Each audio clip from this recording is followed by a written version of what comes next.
Welcome back in, ladies and gentlemen, to Lettermen Live, presented by Wendy's. You guys already knew that. You've been with us all year for Lettermen Live, presented by Wendy's, and you've also had Wendy's nugs dipped in sauce. But have you had them covered in sauce? Because Wendy's new saucy nugs take the crispy and spicy nugs you love and turn them up to 11. Choose between flavors like buffalo, honey barbecue, garlic parm. The real heat seekers like Tim May, they know to try the spicy ghost pepper, only on Wendy's signature spicy nugs. That's 7 delicious ways to try the nugs you already love. Pick a flavor, grab some extra napkins, and prepare to nug like you've never nugged before for a whole new way to nug. It's got to be Wendy's, a participating U.S. Wendy's. Tim, no I like game. my nugs in their. I like my nugs in their birthday suit. I'm not really big on but I do like Wendy's nugs. And like I said last week, there's no better thing out there than a Cobb salad from Wendy's. Absolutely. It's Tim Unsolicited, but I eat 3 of those a week minimum. It's Tim May endorsed. There you go. Tim, no Ohio State football game to talk about this week. Not what we expected by any means. We expected to be traveling over to Indianapolis today for the Big Ten championship game between Ohio State and Oregon. And instead, it's been a hectic, crazy week in the aftermath of Ohio State and their 3-point loss to Michigan. So what have you learned this week, Tim, now that we're on the other side of this and the dust is starting to settle and, there's no mulligans here. The Buckeyes lost to Michigan, but what did you learn this week in the aftermath? Well, I learned one thing: never trust a roller coaster, because just when you think you've gone over the last hill, suddenly you run into an abutment, and that was covering the Ohio State to Michigan game last week. The thing that stood out to me about this week, and you were there as well as I was, and about 30 of our best buddies, right? Sort of the mea culpa that Ryan Day had on Wednesday when we got to talk to him about recruiting and just about how that was not an ideal running offense game plan that they had for Michigan. And for some reason or another, they really couldn't back out of it. And so they tried to run through the brick wall, did not succeed. When you've got a guy named Mason who helped build that brick wall, then they ought to tell you something, right? But Mason Graham. But bottom line is they failed in that regard. And in my opinion, I may even voice this after the game in my question to him, and I still do. They should have thrown the ball. Yeah, they threw the ball 33 times, ran it 26. They should have thrown it at least 10 more times based on the advantage they had throwing the ball with all Big Ten, freshman of the year, receiver of the year, Jeremiah Smith among your 3-4 primary receivers. They didn't take advantage of where they really had an advantage, and that's too bad. But what we've also learned, and I know you know this, Spence, and I'm not sure everybody listening right now knows this, the season is far from over. Now, it may be just one more game, but it's going to be a first-round game in the college football playoff. And when you lose 4 straight to your rival in the game, I know it really hurts a lot of people. I've got a lot of good friends who probably won't ever get over this until maybe they lose again next year. Who knows? But the bottom line is the season goes on, unlike in the 100-yard war, the 10-year war, whatever you want to call Woody versus Bo. The first half of that war, the season ended with your loss to Michigan. Now Michigan is not just another regular season game, but it's a game that if you've done all your work leading up to it, which Ohio State has done, you can still go play for the big prize, which is the national championship. And Ohio State will get that shot probably against Tennessee in a couple of weeks. Yeah, I'm not of the opinion that it will probably be against Tennessee, but we can talk about that, which we will here later in the show, because there are quite a few different operating procedures that'll go on, and Ohio State will get an opponent on Sunday. I know one thing, it won't be against Michigan, ladies and gentlemen. That won't come till next year. We will talk about it on Sunday as well after the bracket reveal. We'll have a rapid reaction to whatever Ryan Day says about it, and we'll probably even go live, as the bracket's being revealed, just to, everybody, maybe we will, so we can talk about the just very quick, snappy reactions to, exactly what the matchup is. It's going to be a lot of fun on Sunday. I'm excited for that bracket reveal, but we'll get into all of that here in a little bit. The thing that I learned this week, Tim, is that Even the best of the best, and I think Chip Kelly's one of the best run game coordinators. Oh, wait a minute. I thought you were talking about me. Go ahead. I think Chip Kelly's one of the best run game coordinators in college football. That's why he was brought in, was to revamp the run game. And even the best of the best, when it comes to Ryan Day and his passing concepts, Chip Kelly and his run concepts, like, can have a bad day of game planning. And I learned, maybe Ohio State's, well, I know Ohio State is learning that the hard way today, and for the last week, they've been learning that the hard way because they thought they had a good plan going into Michigan. And the film might tell you that the concepts, if executed properly, would have worked because there were some run concepts from some film people above my pay grade who have said, like, yes, if this is blocked correctly, like, this is what you should call against these two defensive tackles. But it didn't work. And you can think that you have a good concept, but you don't. And you can think that you have a good game plan, but you don't. And now it's on those guys to refocus. And I think it's going to be even difficult for them to refocus a game plan, not just as, with the players, but with the coaches of, like, we have to refocus and come up with a better game plan against whatever opponent we're thrown against, whether that's Tennessee or Alabama or Iowa State or Arizona State or UNLV or whoever it is, SMU. You have to have a better plan against that team than you had against Michigan, because the plan against Michigan that you thought would work and you went into the stadium thinking was going to work absolutely did not work. And it's just a cautionary tale of, like, just because you're more talented than this team and you think that something's going to go this way, like, you better have a way to adapt on the fly, because it was clear that Ohio State did not adapt on the fly in the middle of that game. Hey, I'm raising my hand like on Zoom, except we're on something else, StreamYard. Part of the plan didn't work. The problem was they kept going back to that part of the plan. Correct. Which is running the ball between the tackles. And as you pointed out, if that'd been Orlando Pace and Wyatt Davis there at left tackle and left guard, have at it. Or Orlando Pace and Donovan Jackson at left tackle and left guard. Go at it. Clearly, that's where Michigan had its advantage defensively. That was probably the best part. I was saying this on a radio show this morning, either in Columbus or in Cleveland. That was probably the best part of that Michigan team, other than its field goal kicker, who won the game literally for them. The best part of that Michigan team was its defensive front. I mean, you can include the linebackers in there if you want to, but the front made the linebackers look a heck of a lot better too. But the defensive front for Michigan was the best part of its whole team. The only chance you had was to let that part of their team dictate the game, and you let them. I mean, first 2 or 3 runs, maybe. First 4 or 5, okay, it ain't working, doing that.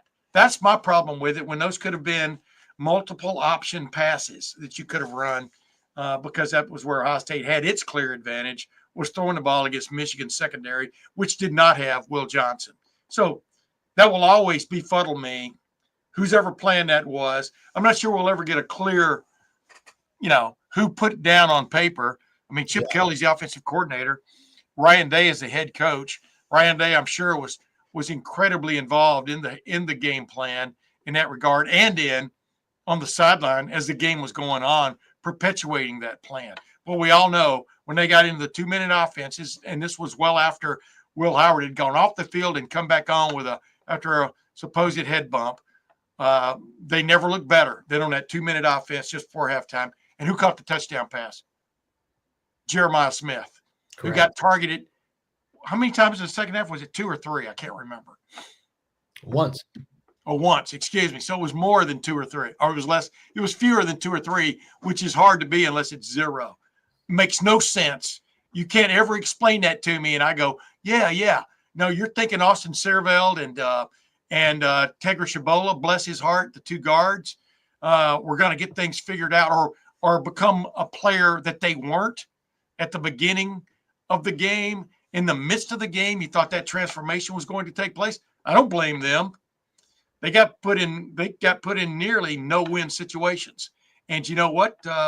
If a guy keeps dropping the ball, if a guy drops 3 straight passes, you don't throw him another one, right? Yeah. But you let him do what he does best. I thought they pass protected I don't know what your call was on this, Spence. I thought their pass pro was pretty damn good on Saturday against that defensive front. So that's where I stand. They kind of played into Wink Martindale's hands. Yeah, they certainly did. We're not going to sit here for another hour and talk about the game. Well, you brought it up. I'll sit here and talk about anything. But my point is, like, we're not going to sit here and just continue to say the same things. We've said these things, you and I, Tim, a lot. If you missed them, go back. But we've said them a lot. A lot. But, you know, the signing class was this week. We got a lot of answers from Ryan Day about the future of the program. He believes he's going to be the head coach next year, not just on Ohio State's end, but on his end. And he's gearing this team up to win a national championship. Yeah. So we're going to start with the biggest picture question, and then we'll kind of work our way down, and then we'll talk about potential matchups in the first round, and maybe give a prediction for what we think the matchup will be. Do you think, Tim, on December 6th, it's 2:12 p.m., we're live on youtube.com/Lettermen Row. Do you think Tim May, the 41-year vet, that Ohio State can win the national championship? Oh, absolutely. They've got the personnel. They've got the defense. Except for one play in the second half, they've clearly got the defense. Mm-hmm. Yeah, and they've got the offense. I just don't think they know what they've got. I mean, sometimes. You want me to rehash all that again? No. They've got the offense to do it because, you know, when you get to this level, as I've said millions of times, this will be 1,000,001. You not only have to throw the ball. You don't have to be willing to throw the ball. You have to throw the ball. That's what separates you when you get to the playoffs. You know, you may find an advantage running the ball, but you've got to be willing to throw the ball. And that's where, even a great defense can be neutralized to a certain extent. They hit 2 or 3 big pass plays or 2 or 3 big penalties. We've seen that with Ohio State this year. But you've got to throw the ball. And that's what Ohio State can do as well. It's not better than anybody in the country when they dedicate themselves to that. And then run the ball also, accentuated. But don't go out there thinking you're going to beat a college football playoff team, almost all of whom have pretty good defenses. I think Ohio State might have arguably the best defense in the college football playoff after it's settled out. I'm talking about just from a personnel standpoint and also by the way it's playing at the end of the year. I don't know if you agree or not. But don't waste that. You know, that doesn't mean you're going to win a game 3-0. And, you know, you saw last week 10 points was not enough to even go to overtime.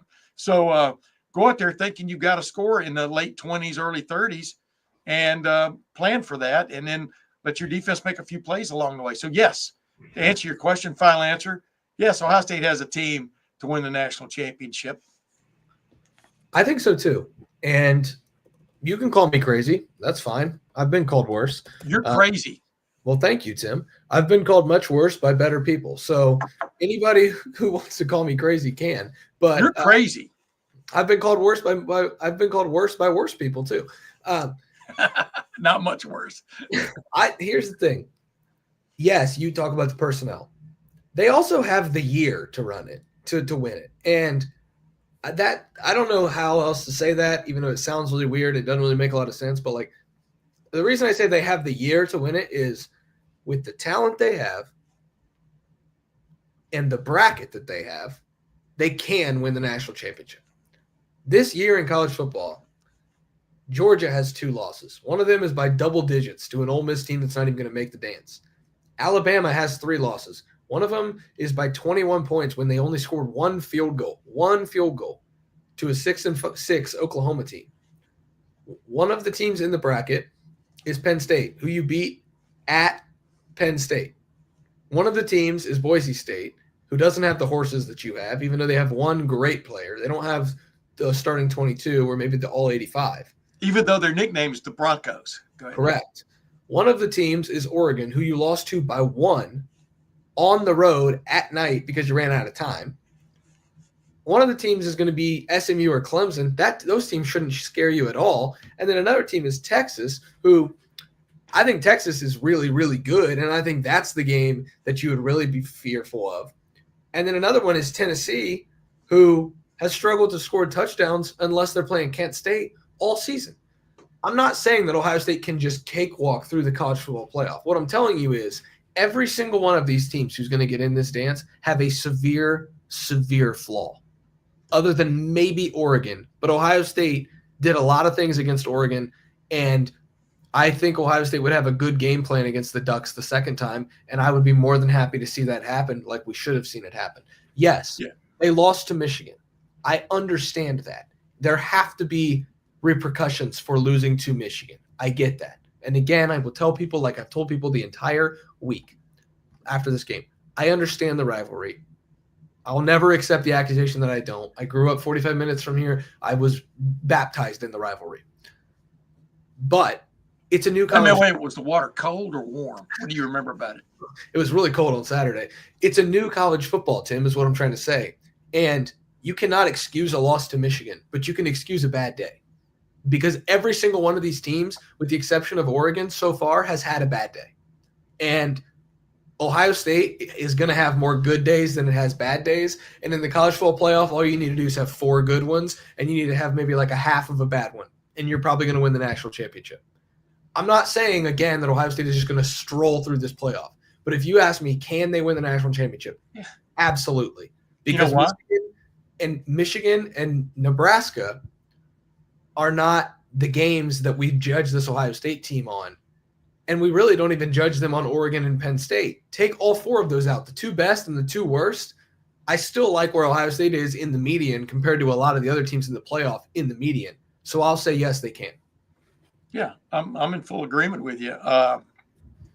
What you just summarized without saying it out loud was this is not a season where there is a superior team to everybody else, like it looked like Georgia was a couple of years ago, 2 years in a row. And that team escaped Ohio State by 1 point. Number 2, Wisconsin gave Oregon all it could handle, except it couldn't gain a first down basically in the second half. And Oregon still escaped Madison, right?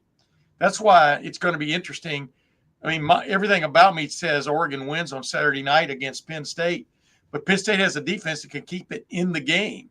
Mm-hmm. Now, can Drew Aller and stuff make plays like Wisconsin's offense couldn't in the crunch, and like Ohio State finally couldn't in the crunch when Ohio State lost by 1 point at Oregon to the number 1 team in the country right now. By acclamation, it's the number 1 team in the country, right? I think it's unanimous. But we all know, being here in Big Ten country, that's not necessarily the case, that it's head and shoulders above anybody. So that's why Ohio State has a shot to win to win the national championship, because everybody else around them is at their level or maybe below. This is not a great Georgia team. If Georgia gets beat on Saturday, it doesn't belong in the playoff. I disagree with any idea about that. They will have lost 3 games, and we all saw what Kentucky could have done to them, but couldn't get that play it needed at the end of the game. This is not a great. It's a Mississippi State scored 31 points on this Georgia team. It is not great. It does not belong, if in fact it loses, in the pecking order, like somebody suggested to me this morning, ahead of Ohio State or Tennessee, even though it beat Tennessee. You know, Tennessee has 1 loss. I mean, it has 2 losses. So you can play that game all you want. This is not an elite Georgia team. Doesn't mean it can't win the national championship, but that's not what we're talking about. Through the regular season and maybe the 1-game playoff you had to play in, how good were you? Well, you were fair to middling. You know, you weren't great. And so that's why. Ohio State, how good were you? You were fair to middling. But in the two games, we thought the 2 games Ohio State had to win were Oregon and Penn State going into this season. I think you agree with that.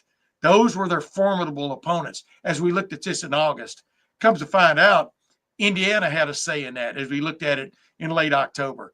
Nebraska had a say in it, but Ohio State escaped Nebraska, beat the heck out of Indiana, and then stubbed its toe big time, like you forgot the chair was there and did it again.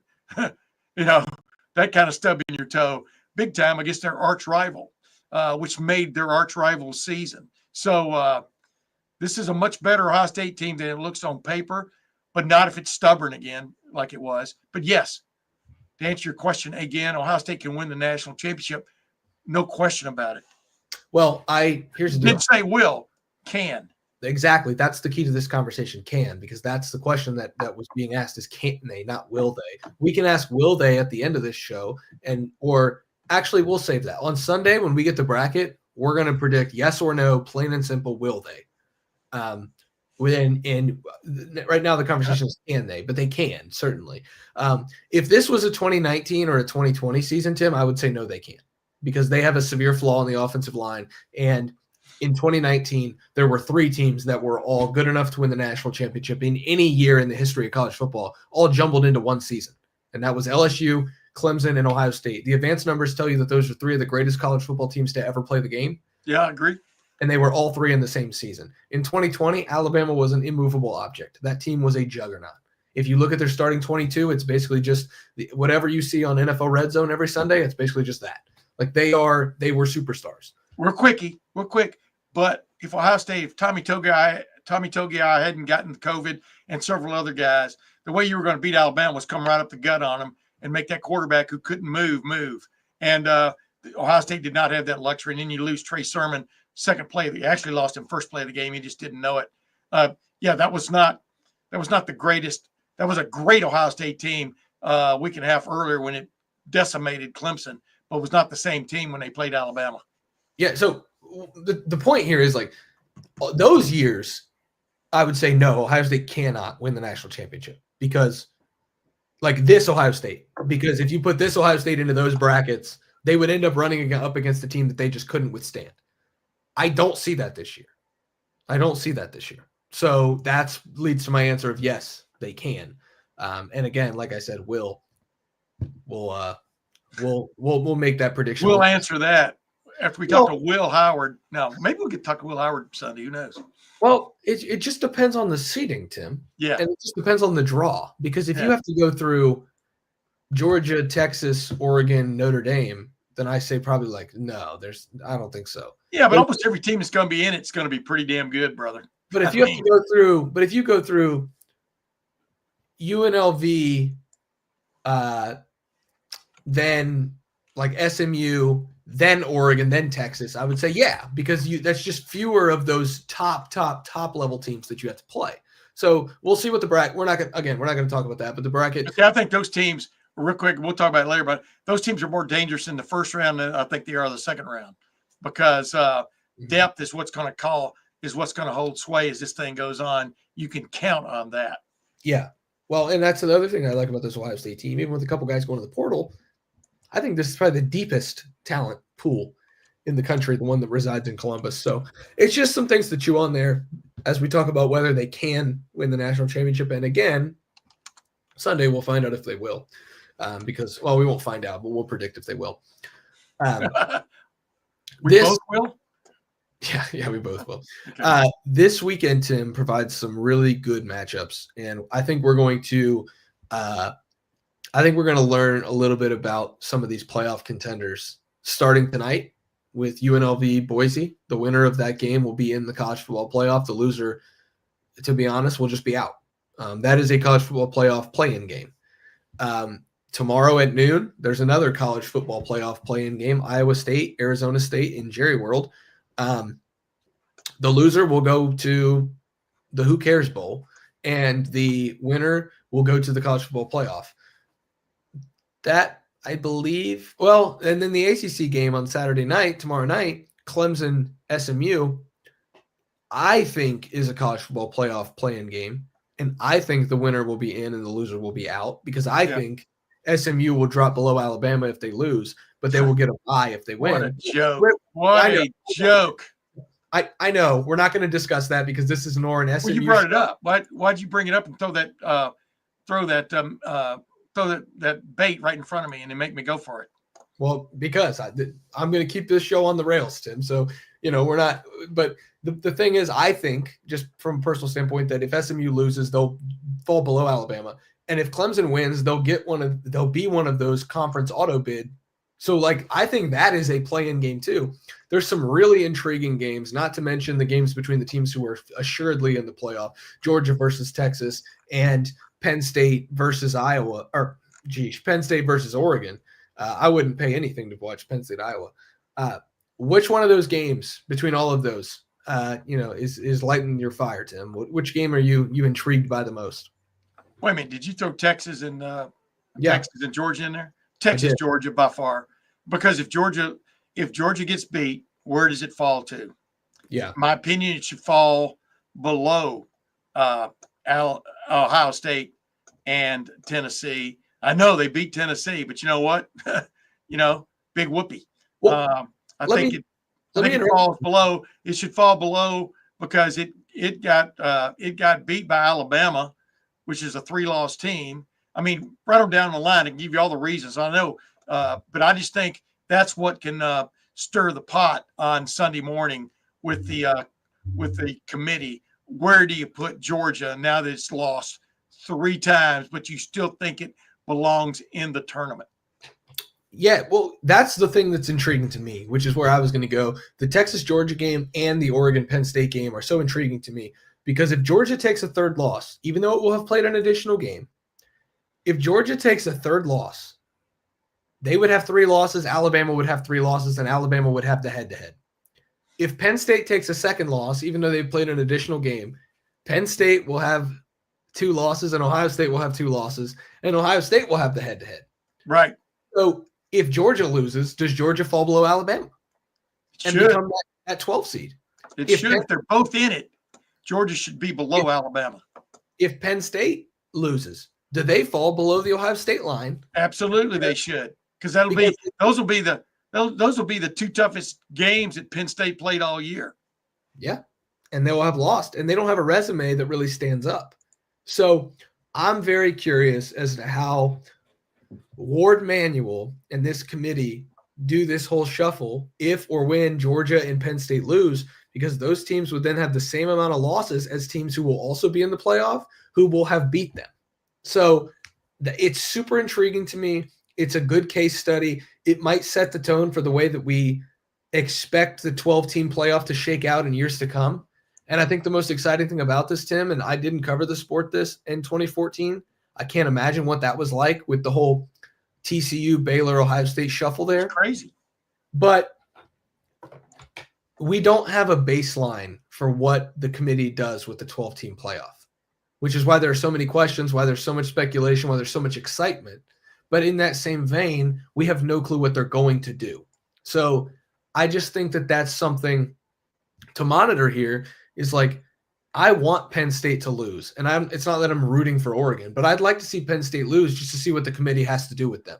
I'd like to see Georgia lose to Texas, not because I want Texas to win and I'm a big fan of, hook 'em and those in the 40 acres, but because I would rather watch the committee try to justify having Georgia over Alabama and just see what happens, because I want to learn more about what this playoff is in the first year instead of, not valuing head-to-head. Because at the same time as the 12-team playoffs cool and dandy, the regular season has to matter. And Alabama beat Georgia in the regular season. And Ohio State beat Penn State in the regular season. And I don't give a damn that they played an extra game. They have the same amount of losses, and there's a head-to-head result there. I just want to see it in action. I want to see what happens if those things happen. So I'm going to sit on my couch, and I'm going to root for Texas, and I'm going to root for Oregon just to see what the committee does. Hey, here's a good question for you. If Oregon and Texas both win, Notre Dame is not allowed to be one of the not automatic qualifiers, one of the top 4 qualifiers, because it does not play in a conference and didn't win a conference championship. If Boise State and SMU win, are they then the 3rd and 4th seeds? Yeah, I think so. That's what really can shake it up. And if that's the case, would Ohio State be the 5th seed? Or would Notre Dame be the 5th seed? I think Notre Dame's probably locked in to be the 5th seed. Well, Ohio State conceivably could be the 6th seed. So, conceivably, I know nobody's giving it to them in that regard, but Ohio State could conceivably be the 6th or 7th seed for sure. And I'm just interested how the committee, like I said, Ohio State and Tennessee locked at the hip to be one and then the other, based on there were 6, Ohio State 6, Tennessee 7 in this week's CFP poll. Do they stay locked at the hip to be number whatever, and then the next one be the next one down. It almost sounds like it. So just based on what we talked about Georgia would have 3 losses. Alabama, we know, has 3 losses. That will be the interesting thing to come out of all that's discussed on Sunday morning, in my opinion. And you know what? This will all be set up in one form or fashion late Saturday night, because they will be putting all the blocks together, even as that Big Ten championship game is going on, right? So there's so many ways this thing can go. Bill Bender and I, we did a bonus Tim May show that dropped yesterday afternoon, thanks to your hard work, and is still up there, of course, now. And, you know, the more you kind of come to a conclusion, you understand anything can happen. Because in the final analysis, Bo Bishop says this all the time, he thinks they're still going to be making television pairings. You know, what's the most compelling television quadruple they can come up with for next Friday night and then all day Saturday, or, you know, December 20 and then 21st. What's the best, most compelling quadruple they could come up with? And so I really do think that will play a part in some form or fashion. Don't you? Yeah, I think the TV ratings will win out. Like, they're not going to send Indiana to Ohio State again. Right. And they could justify, see, that's the thing. They could justify wherever they put any of these guys based on our conversation up to this point. You know, Tim, I've had to justify a lot of things in my life. I know you have. Now being a married man, sometimes I just have to justify with my wife why we're going to Wendy's yet again. You know, to get those. I don't. My wife loves the junior bacon cheeseburger. So, well, I love Wendy's nugs dipped in sauce, but then I had them covered in sauce and I'm hooked, because Wendy's new saucy nugs take the crispy and spicy nugs you love and turn them up to 11. Choose between flavors, you know, buffalo, honey barbecue, garlic parm. The real heat seekers know to try the spicy ghost pepper only on Wendy's signature spicy nugs. I'm not among them. You might be in the audience as you're watching. That's 7 delicious ways to try the nugs you already love. Pick a flavor, grab some extra napkins, and prepare to nug like you've never nugged before. For a whole new way to nug, it's got to be Wendy's, participating U.S. Wendy's. Tim, the whole if you've never nugged before, the whole ordeal with the SEC teams is going to be a mess. And this isn't an SEC show. Again, we don't have to just sit here and break it down ad nauseum. But the only thing that I'll leave us on this, because then we're going to get to it another time. Wait, let me ask you. What is Alabama's mascot? It's an elephant. It's stupid. You got to always discuss the elephant in the room. Yeah, that's true. Here's the deal. Georgia beat Tennessee. You're going to make yourself crazy when you go down this. Well, I think that these people, these idiots, and I'm okay with calling them idiots. It's fine. Hand up. I always call the committee idiots. It's what I do, because I think it's dumb. Look, we can use the BCS formula and get to 12. I'm cool with that. I think if Georgia loses, that they will be ahead of Tennessee but behind Ohio State, because they beat Tennessee. So you're penalized but not severely penalized for losing the SEC championship game. So you penalize them enough, but you don't penalize them too much, because that head-to-head with Georgia and Tennessee, which happened in October, is more relevant than the head-to-head between Georgia and Alabama, which happened in September. Now, if Penn State loses, I think... Wait a minute, let me make sure I follow you. So you've got Georgia flipping down between Ohio State, which would be higher, and Tennessee, which would be lower. Bingo. And I think Ohio State will end up as the 6th seed behind Notre Dame. Now you're following my drift. Yeah. I think Ohio State will end up as a 6th seed behind Notre Dame. And here's the deal, Tim. The committee has a certain set of criteria that they have to follow, and things that you have to appreciate on a resume over other things. All the chatter right now is Ohio State, Alabama in that 6-11 matchup, if that's what it comes to. What people aren't discussing is the fact that Alabama, by no fault of its own, could move down. Yes. To the 12, because either Iowa State or Arizona State is going to earn one of the chief criteria from the committee, a conference championship and another ranked win. And so I think the winner, this is just and again, you can call me crazy and you can call me stupid. You're crazy. I just called a group of 12 people in Grapevine, Texas idiots. So, you can call me whatever you want. So what I'm saying is, I think the winner of Arizona State, Iowa State will bump Alabama to the 12. You'll get Alabama, Notre Dame in a 12-5, and you will get either Iowa State or Arizona State at Ohio State in this 11-6. That shouldn't sound too crazy, does it? No, it's not crazy. Hey, dude, I think these guys, I think the folks, not guys, not necessarily all guys, but I think the folks on the selection committee do a hell of a job. And I've always said it was always going to be tougher when you went to 12 than when you went to 4. And the CFP has brought it on itself by having so many teams now, so fewer teams look deserving for that 4th spot when at the end of the day than look deserving of the 12th spot as we sit here right now, if you follow my drift. Mm-hmm. And I think every major conference champion belongs in a college football playoff. So I hold nothing against Iowa State and Arizona State, even though they're not in the top 12 as we speak. They belong because they're going to be winning what is considered one of the top 4 leagues in the country. So so you have to slot them in somewhere. That's life. I think they get it slotted in 11 or 12. I mean, based on what we're talking about, right? So that's how you could have an Arizona State, Ohio State matchup if Ohio State ends up 6, which I think Ohio State, the more we look at this, the more it looks like Ohio State could end up 6. Here's the problem, not problem, but where do you slot Penn State, And where does Penn State go ahead of Indiana, who they didn't even play this year, when you reslot them? You put Ohio State will be at 6 and Penn State will be at 7. Indiana is at 10. And I thought you had Georgia at 7. Even though they're in the same conference, Penn State and Indiana didn't play. Voila, you're avoiding the rematch. Now, the only thing that makes it is to where 8-9 is another Georgia-Tennessee game. But in this specific bracket, I don't think that there's a chance that you can avoid at least one in-conference matchup. I agree. So, there we go. We just solved all now, wait a minute. Well, let me throw one other fly into the ointment. What if Georgia wins?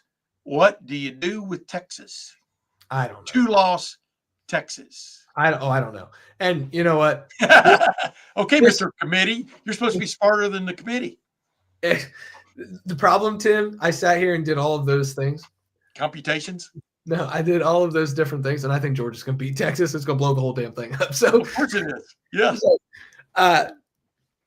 I do think this thing's going to get to 16 in the next few years, and nobody will get the buys. We'll just have a true 16-team playoff, which I think is better for everybody. Yeah, 8 or 16 was always the number. 12 was never the number. Bingo. And all of this is to say that it's time to honor the tradition of making conference championship games matter. And the committee needs to do the right thing and put the Ohio Bobcats in next week when they beat Miami in the MAC championship game. That's all. Amen. Amen. If it's a true open championship like the U.S. Open is, and you've won your conference, they're just telling you really you don't belong. But one of you belongs. Mm-hmm. One of you, as Greg Sankey could say to all the other, other 5?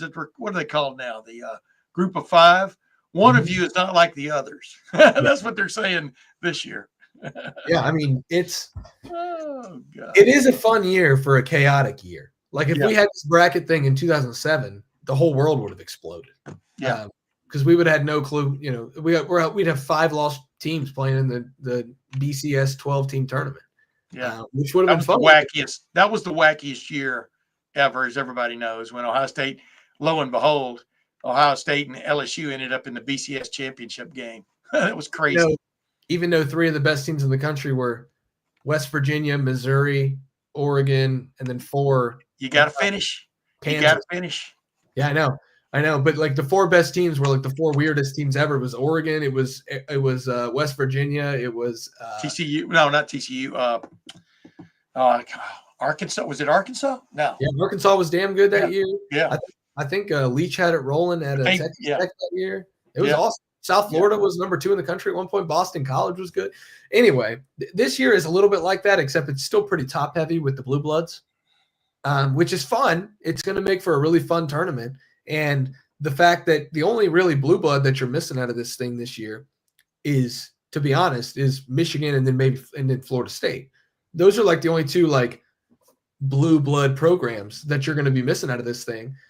And you're even getting the new bloods in there. Like if Clemson wins, they'll be in. They're certainly one of the in the last 40 years, one of the premier programs in college football. You're getting, Georgia in, who has won all of its national championships, I believe, really, that matter in the last 40 years. So it's kind of cool. I like this whole setup. I think it's going to be a lot of fun.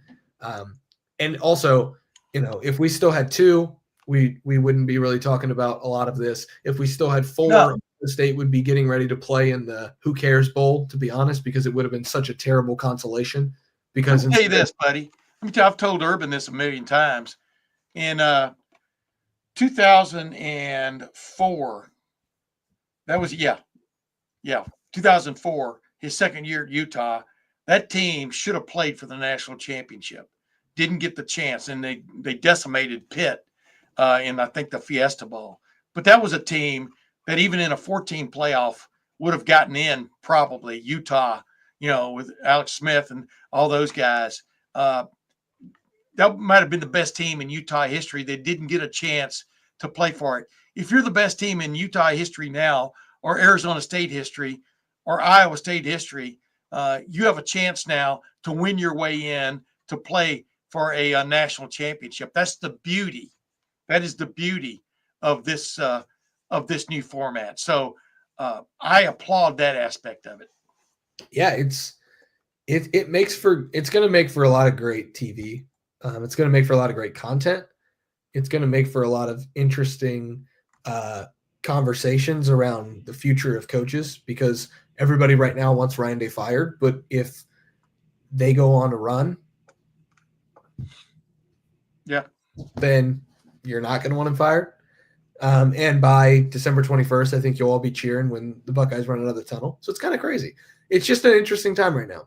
Yeah. So, by the way, the Alabama team, was it 2017, didn't play in his conference championship game and ended up beating who they ended up beating? Clemson and then Georgia for the national championship.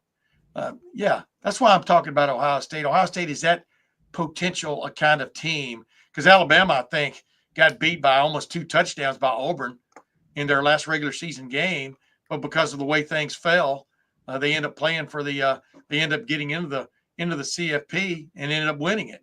So anything can happen, man. Once you get into the playoff, because the injuries are going to decide some of these things. And like I said, the other thing is where you don't want to play, in my opinion, Boise State is in the first round, because Genty will be about as healthy as he's been since the beginning of the year. For example, they're a pretty good defensive team, not a great defensive team, but they can sneak up on you and beat you just like a couple of these other teams can. So you're almost better off. Well, I think once you make the playoff, you have a shot anyway, but that's where the true underdogs really have a shot, is that first round. Tim, back to your point there are 3 teams in the 4-team era there are 3 teams in the 4-team era to not win their division and get into the College Football Playoff. One of them won a national championship. One of them came within a 50-yard field goal attempt of winning the national championship. Yep. And the other got its ass kicked 31-0 by Clemson in the semifinals. Yeah. So last 2 are the same. Last 2 are the same. Yeah. So we don't really have a great grasp on where a team can go. Exactly. We've seen at all 3 ends of that. We've seen a national championship. We've seen a really close semifinal game. And then we've seen a butt whipping that shouldn't have, that team was good enough, but really. Yeah. No. Here's the thing this week. I mean, everybody knows I like Urban Meyer a lot. We even did a podcast together for a couple of years, Urban's Take. Really enjoyed doing that with him. Because Urban, like I said, don't ask him a question you don't want him to answer. That's the thing with Urban. Urban Meyer never lost to Michigan, but Urban Meyer's teams, they lost the Big Ten championship game to Michigan State in 2013, and then they lost to Clemson in the following Orange Bowl when they didn't make the playoff. I could go right on down the line, losing to Michigan State in 2015 with their 3rd-team quarterback running the show. Michigan State's 3rd-team quarterback. They lost Obviously the Iowa and Purdue, what do you call those? Spectacles, huh? Debacles in 17 and 18, which kept that team, even though they beat Michigan, kept that team from playing in the college football playoff. So this idea, and then of course the loss to Clemson in the first round of the college football playoff, 31-0. I mean, this idea that Ryan Day is in uncharted territory. I mean, John Cooper lost 4 straight to Michigan his first 4 years at Ohio State, didn't lose his job. He didn't lose his job because of losing to Michigan. He went 2-10-1 against Michigan. I'm not going to get on this again, but you can't just leave it. You can't just decide a man's fate as the head coach based on one game per year. I don't care how good you think that team is or should have been. And that's my testimonial for today, because like I just pointed out earlier this week, they're number 3 or 4, well, whatever the rankings was, 3, 4, or 5 recruiting class in the country. Ryan Day's got some things going on. He always has had. He just has that albatross. But now that albatross doesn't matter because you're in the college football playoff without having to play in the Big Ten championship game. Because if you'd lost that again to Oregon, you would be playing 4 extra games anyway. Correct. I'm sorry. I had to get that out one more time because nobody knows. I mean, Urban Meyer's one of the top 5 greatest coaches, in my estimation, of all time in major college football. Tim, you ready to pick some games? Sure. I'm sure I'll be wrong. All right. Well, I know you've got a lot of insight. I see a path. Just like I saw a path for Michigan winning last week, although I didn't pick them to because I thought Ohio State would go not down that path. Hansel and Gretel. Go ahead now. I know you have a lot of insight into this one. Starts at 7:00. It kicks off the conference championship weekend tonight down there in the deep South. It's Western Kentucky at Jacksonville State. Who you got? I'm going to go with Jacksonville State. That is a program that has intrigued me, especially since Rich Rod, took over. I really like Jacksonville State. And the funny thing about it is, ladies and gentlemen, the other trivia question, not just on who is Tim picking in this game, but it's not in Jacksonville, Florida. It's in Jacksonville, Alabama. Correct. For those few of you who didn't know that or didn't Google it. Here's the deal, Tim. Both these coaches want out. Tyson Helton could get a job somewhere else. And Rich Rod, I don't know if you know this, but West Virginia's open. Rich Rod's got a little history there in Morgantown. So that would make sense. Both of these coaches might want out. So maybe winner gets to take a new job first. But by the time 10:00 rolls around, we might have like some Pete Thamel tweet saying that both of these coaches have accepted new positions. So I don't know whose head is where. I just know that this game's being played in Jacksonville. And so I'm going to take Jacksonville State. Tulane at Army up at Mikey Stadium. They're playing in the cold. It might snow. Are you riding with the troops, or are you anti-American, Tim? I'm not anti-American whatsoever. But I do like Army just because I like Army. I like they're not necessarily throwbacks because they throw the ball a little bit now, but I like Army in this game for all the reasons you kind of pointed out without pointing them out. Yeah, it's going to be cold. Tulane, for the uninitiated, Tulane is in New Orleans, Louisiana. It does not get very cold there. And we're throwing darts on the map for you, ladies and gentlemen. You try going up to West Point in the middle of December and tackling the troops for 60 straight minutes in the snow. Yeah, I'm going to go with Army. Even if they don't win it, they're definitely going to cover that 5.5. Yeah, and of course, Tulane doesn't play in the Superdome anymore. They play their home games in their own stadium, which Ohio State practiced in several years ago. It might have been for the before the LSU game. They might have practiced there. No, I think both teams practiced in the Superdome before they played Alabama down there in 2014. But the original stadium at Tulane Stadium hosted the second Super Bowl. No, second or third Super Bowl. I mean, they used to have it really going on, man, at Tulane and Tulane Stadium, and became kind of known as Sugar Bowl Stadium until the Superdome was built in the early 1970s. Yeah, so roll troops. That was more than you needed to know. We're picking the troops. On the Smurf turf, Tim, the big one tonight is number 20 UNLV at number 10 Boise State. Winner goes to the college football playoff. Loser probably goes to the famous Idaho Potato Bowl. Who you got? repeat who's playing in that game again for everybody? UNLV and Boise State. And UNLV, in my opinion, as interesting a story as there's been in college football this year, because we all know the celebrated departure of their first starting quarterback this year, who claimed breach of contract, even though you don't really sign. I guess you do sign contracts maybe when you get an NIL deal, but evidently he didn't sign his, or he didn't. Anyway, somebody reneged. All they do is they have, in my estimation, the guy backing him up is as exciting, if not more exciting and better than that guy was. And so for them to even get to this game, when you consider a lot of teams around the country, if they lost their starting quarterback, what shape would they be in? But I'm going with Boise State all the way. I really love Ashton Jeanty. My Heisman ballot is due, I think, Monday afternoon at 5 p.m. And he's definitely among, I'll say it out loud, he is among my 3 finalists, but I'm not going to say who I'm voting for. But my 3 finalists in my mind are him and Travis Hunter and Dylan Gabriel. I think Dylan Gabriel, not just for what he's done this year as quarterback at Oregon, but what he's done his career, it's astounding for 3 different teams. But I like Ashton Jeanty. I like the way this Bronco team plays. I'm going with Boise State. Final answer. I'm going Boise as well. I just think the Smurf turf, home crowd, things like that. I like UNLV a lot, but I'm going to go Boise at home. Maybe if this game was not at home, I'd think otherwise. I don't like their turf, by the way. I think it's really ugly. Iowa State at Arizona State, Saturday at noon. Winner goes to the playoff, loser goes somewhere else.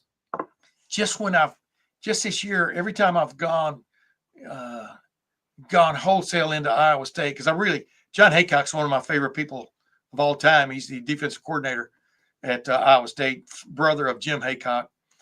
Used to be defense coordinator at Ohio State way back when. Matter of fact, in that 2007 game when they played LSU. But I digress. I'm going to go with Arizona State, because just when I've dove in big time with Iowa State this year, they'd get beat, and what they lost. How many did they lose in a row at one point? 2 in a row, right? Mm-hmm. 2 or 3 in a row. But I'm going with Arizona State. I'm not going to beat around the bush. I'm going to go Iowa State. Rocco Beck's awesome. Their receivers are really good. Arizona State's receiver is out. Cam Scadabo is really good for Arizona State, but I'll go Iowa State. We're going to skip the big one. We're going to skip the big one because I'll cover that at the end. Georgia at Texas, 4 p.m. ABC. I'm torn on this one. It's actually not Georgia at Texas. It's Georgia versus Texas. What? I said Georgia at Texas on accident. It's Georgia versus Texas. It's at Mercedes-Benz Dome. Yeah. I knew what you meant. I'm sorry, man. Just like the other day, I was on my podcast or something. I kept referring to the second half. Ohio State only ran 7 plays in the second half, but I'm 70, and I meant fourth quarter. You know what I mean? But I think most people who watched the game knew what I was talking about. The others go, man, that old man. Whew.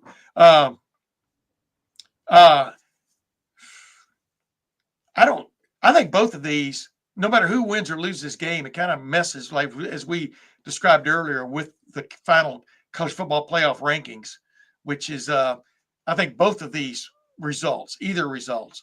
But I'm going to go with Texas, because even though I don't like the way Texas played against Georgia's defense in the first time around, Quinn Ewers looked inadequate, Yeah. He actually looked lost quite a bit.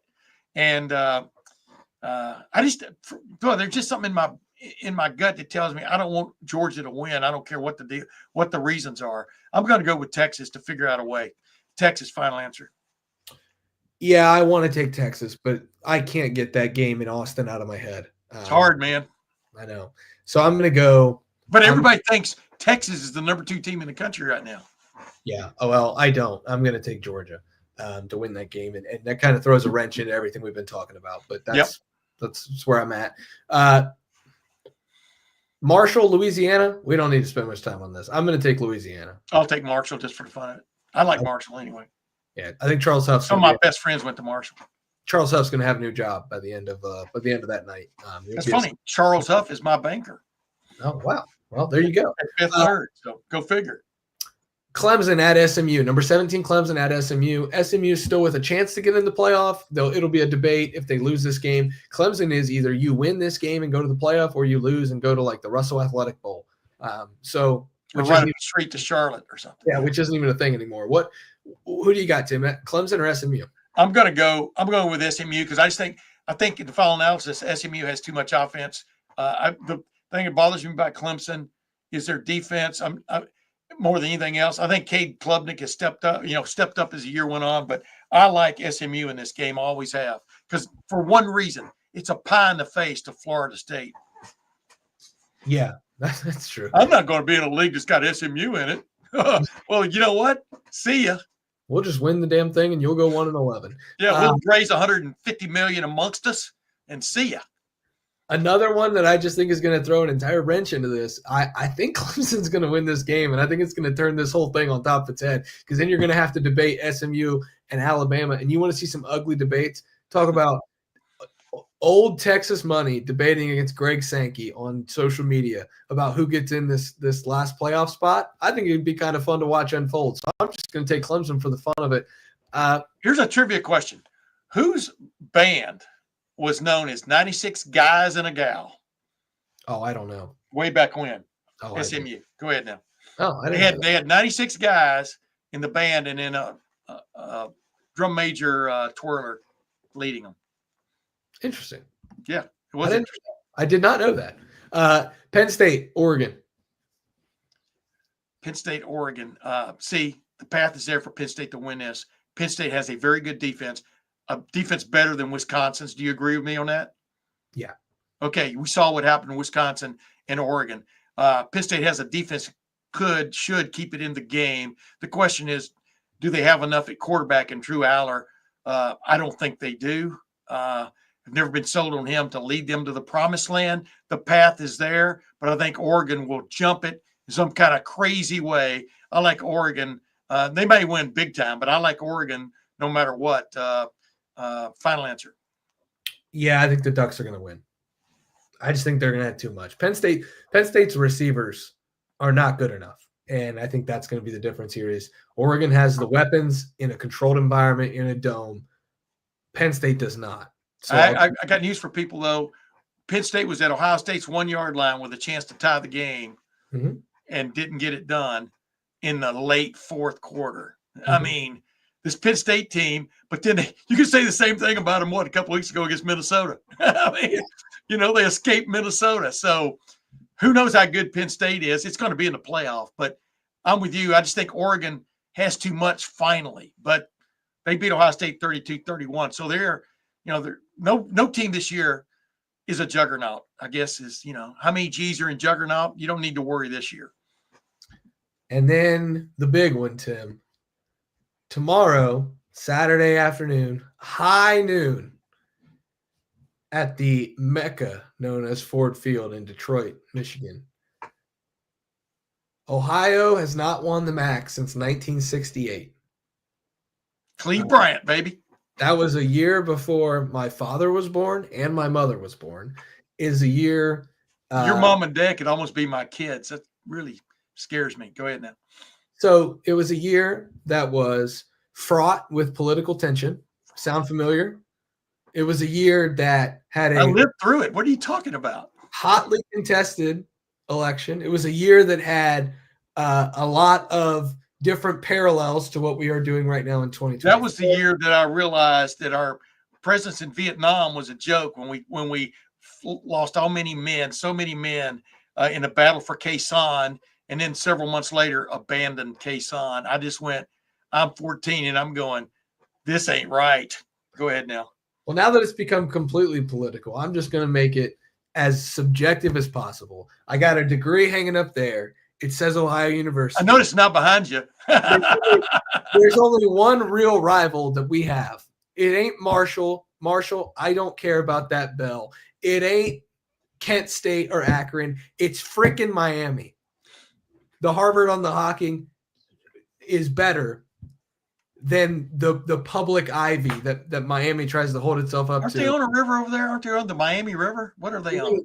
We're gonna stick it to all of the frat boys and Vineyard Vines wearing, Peter Millar wearing, Miami grads who are in high places all the time. No, the MAC belongs in Appalachia.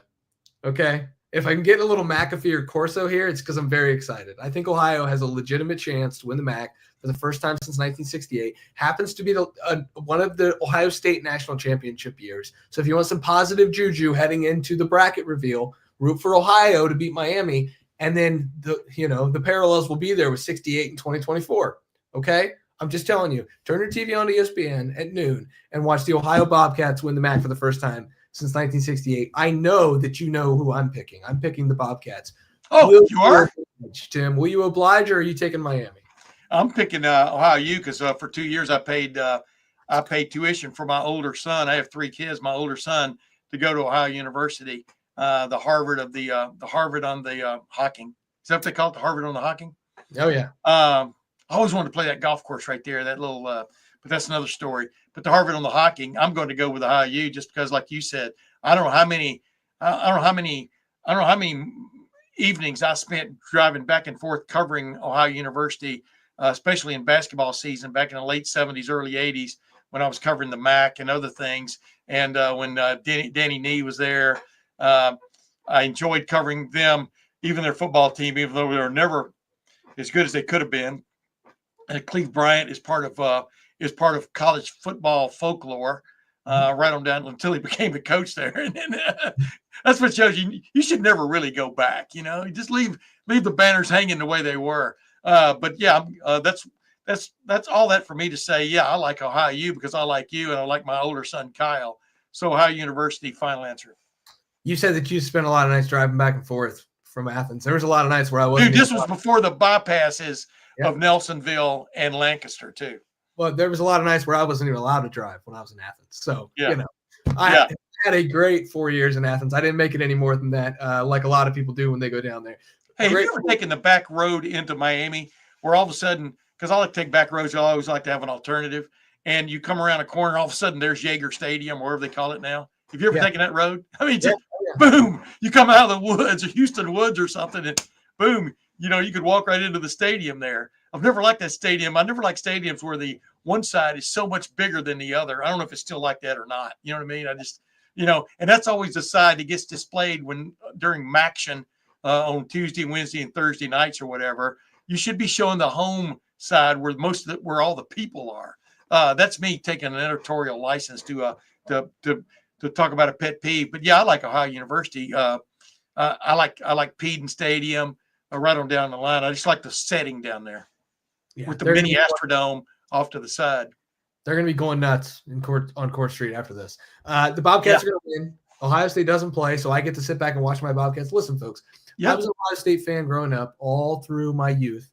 And when I got this job, I decided, okay, you are going to be I take my job extremely seriously. I'm an objective journalist. I try to be as down the middle as I possibly can be. And it forced me to turn my attention on fandom to an entire different stratosphere, not just high-level college football, but the lowest level of the high level, and that's the MAC. I have a burning passion for MAC football. I love the MAC so much. Tim, you know this. Yeah.